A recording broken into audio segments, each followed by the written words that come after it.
Welcome to our build. நம்ம C++, Java, பைத்தான்ட்டு நிறைய கோடிங் லாங்குவேஜ் படிச்சிருப்போம்.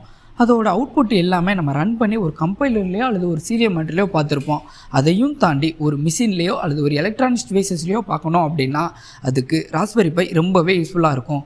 இன்றைக்கி நம்ம வீடியோவில் ராஸ்பெரி பை 4B மாடல் பற்றி பார்க்க போகிறோம். Raspberry pi artificial intelligence, drones, robotics, machine learning projects and ஐஓடியில் நம்ம கண்ட்ரோலராக யூஸ் பண்ணலாம். ராஸ்பெரி பை ஒரு மினி கம்ப்யூட்டர்னே சொல்லலாம். இதுக்குன்ட்டு ஒரு தனி ஓஎஸ் உண்டு, ராஸ்பியன் ஓஎஸ். இந்த ஓஎஸ் எப்படி இன்ஸ்டால் பண்ணுறது அப்படிங்கிறத நெக்ஸ்ட் வீடியோவில் பார்க்கலாம். ராஸ்பெரி பை பின் கான்ஃபிகரேஷன் பார்த்தோம் அப்படின்னோம்னா அதில் 40 GPIO பின்ஸ் இருக்கும்.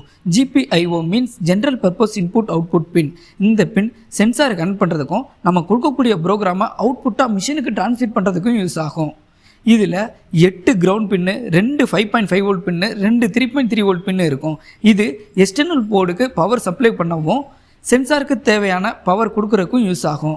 நெக்ஸ்ட் இதில் GPIO 12, GPIO 13, 18, 19 4 PWM பின் இருக்கும். PWM means pulse width modulation, அதாவது இன்க்ரீஸ் அண்ட் டிக்ரீஸ் பண்ணக்கூடிய ஃபங்க்ஷனுக்கு PWM பின் ரொம்பவே யூஸ்ஃபுல்லாக இருக்கும். எக்ஸாம்பிளுக்கு ஒரு பிரைட்னஸை இன்க்ரீஸ் அண்ட் டிக்ரீஸ் பண்ணுறோமா, அல்லது ஒரு வால்யூமை இன்க்ரீஸ் அண்ட் டிக்ரீஸ் பண்ணுறோமா, அல்லது மோட்டரோட ஸ்பீடை இன்க்ரீஸ் அண்ட் டிக்ரீஸ் பண்ணுறோமா, இந்த மாதிரி ஃபங்க்ஷனுக்கு இந்த PWM பின் ரொம்பவே யூஸ்ஃபுல்லாக இருக்கும். நெக்ஸ்ட் சீரியல் பின். நம்ம ராஸ்பெரி பையோட எக்ஸ்டர்னல் போர்டு ஆட் பண்ணுறோம் அப்படின்னோம்னா அந்த டேட்டாவை டிரான்ஸ்மிட் அண்ட் ரிசீவ் பண்ணுறதுக்கு இந்த சீரியல் பின் ரொம்பவே யூஸ்ஃபுல்லாக இருக்கும். ராஸ்பெரி பையில் 4 USB போர்ட் இருக்குது. இது மவுஸு, கீபோர்ட் அண்ட் USB டிவைசஸை கனெக்ட் பண்ணுறதுக்கு யூஸ் ஆகும். நெக்ஸ்ட்டு RJ45 கேபிள் போர்ட் இருக்குது. இது RJ45 கேபிள் போர்ட்டை யூஸ் பண்ணி ஒரு லேப்டாப்பையும் ஒரு ராஸ்பெரி பையையும் கனெக்ட் பண்ணுறதுக்கு யூஸ் ஆகும். Next CPU. இதில் platform 64 bit CPU and 4GB RAM இருக்குது. Next TSI port.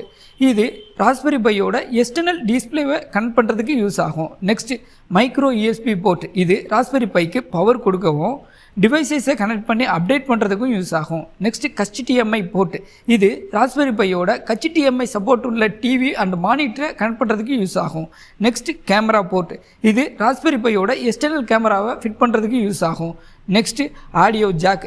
இது எக்ஸ்டர்னல் பவர் சப்ளை உள்ள ஸ்பீக்கர்ஸை ராஸ்பெரி பையோட கனெக்ட் பண்ணுறதுக்கு யூஸ் ஆகும். நெக்ஸ்ட்டு ராஸ்பெரி பையில் பேக் எண்டில் ஒரு SD கார்டு ஸ்லாட் இருக்கும். இது மெமரி கார்டையும் கனெக்ட் பண்ணுறதுக்கு யூஸ் ஆகும். இந்த மெமரி கார்டில் ராஸ்பியன் OS சாஃப்ட்வேர் இன்ஸ்டால் பண்ணி ஒரு கம்ப்யூட்டராகவும் நம்ம யூஸ் பண்ணலாம். ராஸ்பெரி பையில் ராஸ்பியன் OS சாஃப்ட்வேரை எப்படி இன்ஸ்டால் பண்ணுறது, அதுக்கு எப்படி ப்ரோக்ராம் பண்ணுறது அப்படிங்கிறத நெக்ஸ்ட் வீடியோவில் பார்க்கலாம். இந்த வீடியோ உங்களுக்கு பிடிச்சிருந்துச்சு அப்படின்னா லைக் அண்ட் ஷேர் பண்ணுங்கள். தேங்க்யூ.